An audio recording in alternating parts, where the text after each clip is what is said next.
What is up, my Nakamas? It is your boy T Macaroni, and we're here again with another deck profile for OP07. And this time we're going to be looking at the fan favorite, Doflamingo. Mingo makes a return due to some new cards getting put in from OP07. So a lot of people love this deck. So I'm just going to be taking on my take, which is pretty much a basic cookie cutter of the list.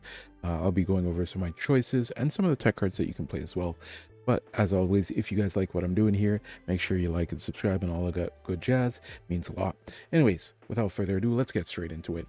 So for my new players there who don't know what Doflamingo does, he is a 5k leader with 5 life, and Dawn 2, when attacking, you may pay 1 to reveal the top card of your deck, and if it has the 7 Warlords trait, you can, with a cost of 4 less, you may play that card rested. So with leader ability, you do get to play a lot of cards off the top of your deck, and it just allows you to get this insane tempo from this leader.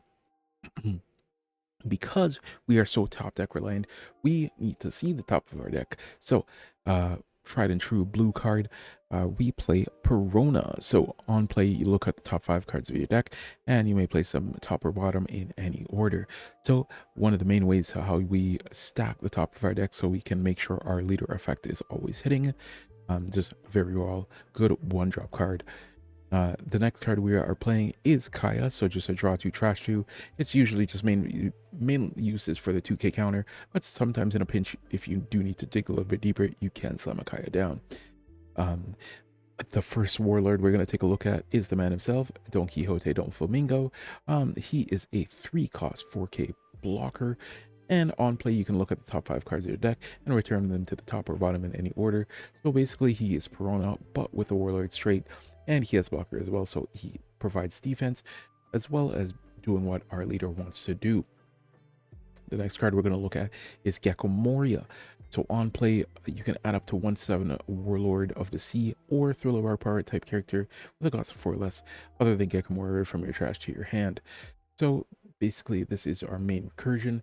This is how we're going to get things that either get KO'd, or if we have to over counter or whatever the case may be, we use this to get them back. Next card we're going to be looking at is the 4-cost 5k Boa Hancock, which has blocker, and the Dawn 1, when attacking and on block, draw a card if there are 5 or less cards in hand.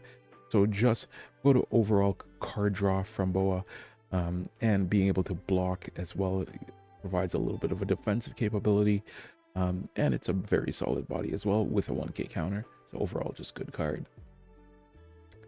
The new addition from EB01 to the Dofi deck, which is Edward Weevil. It's a 4-cost 6k, and then on play, you draw a card. So using this with leader ability, you essentially play it for 3, and it replaces itself. So it's just an overall solid card for the deck. The new OP07 edition in Jinbe. So it is a 4-cost 5k with 1k counter, and then on play, you can play up to 1 4-cost or lower 7 Warlords of the Sea type character other than Jinbe from your hand. So this is what we're going to use when we're going second, because previously Dofi was a deck that didn't really want to go second, wanted to go first so we can make use of the ability as fast as possible. But now we can go second and slam down a Jinbe, and being able to get value with either playing a Gecko Moria or a Edward Weevil or something like that. So basically being able to replace the cards that we put down. Very solid card. Next is going to be the 2k counter in the Draco Mihawk. We rarely ever use the when attacking ability, but it is a 4-cost 5k with Dawn 1. When attacking, draw 2 cards, trash 2 cards. So it's basically Kaya, but on a Warlord body with a when attacking. Like I said, rarely ever use it, but niche scenarios, man, sometimes it does come up.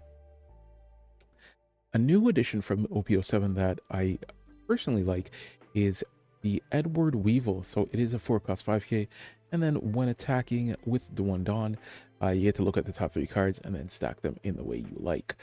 Just another stacking effect is always good in this deck, so you're never blind hitting with this deck. That was one of the biggest downsides, is sometimes you have to go swing and just do a blind swing with the Dofi ability and hope that you hit something. But this allows just a little bit more consistency off that leader ability, which is pretty solid. Plus, the positive thing with this as well, it's swinging in for 6, so just overall really good. Wouldn't be a deck without Gecko Moria. So this is just 4-cost 6k vanilla. Just solid stats, honestly. And you are in blue, so you are going to be playing the Charlotte Pudding as well. So on play, your opponent returns all the cards in their hand to their deck and shuffle their deck and then draw 5 cards. So especially against yellow and Whitebeard, this card basically wins you that matchup.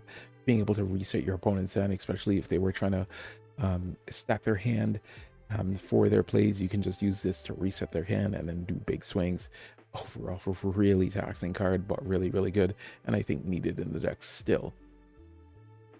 And only a 2 of, but the on 10, 12k on play, if your opponent has 3 or less life, draw 4 card Kaido. I think we still play this. It's a draw 4 is just insane, especially when you're drawing into a bunch of counters and stuff like that, which is really, really you need for the defensive in the late game. Plus it's 12k body, so usually when you slam this and you just start swinging afterwards, you just are value towning out. So you do need this for those decks that can go up to big numbers. So for example, Black Light Luffy, this is a very good card into that matchup, just because you need to be swinging 12 because of all the counters in hands and stuff like that, and all as well. It's a very solid card against that. And then to round it out, just because Red Purple Law is the best deck in the format, you do need the Gravity Blade Raging Tiger. Being able to place 2 6-cost or less characters to the bottom of its owner's deck in any order is just huge. Mainly when they play that 5-cost kid and the queen with the double blockers, you can just put both to the bottom of the deck, or whatever pesky cards they have on field for 7. Usually people are like, oh, it's for 7, like this card's not all that good, but just being able to get rid of 2 problematic cards so you can pressure more for the following turn is just really, really solid. Still mandatory, I think. And the trigger is you get to place 1 5-cost or less to the bottom of the deck. So let's say they get greedy and swing, you can place the card that they just put on the board to the bottom of the deck, which is pretty good. And that is it, guys. That is my list for the OP07 Dofi list. Some tech cards that you can possibly run is you can run Red Rock. You can definitely bump up on the Kaidos. If you want to cut the Charlotte Puddings, you can maybe put in the 0-cost event that you can discard card 1 to get plus 3k. And as always, like, decks are flexible. Like, if there are any cards that you like or don't like, you can always switch them up to cards towards your liking.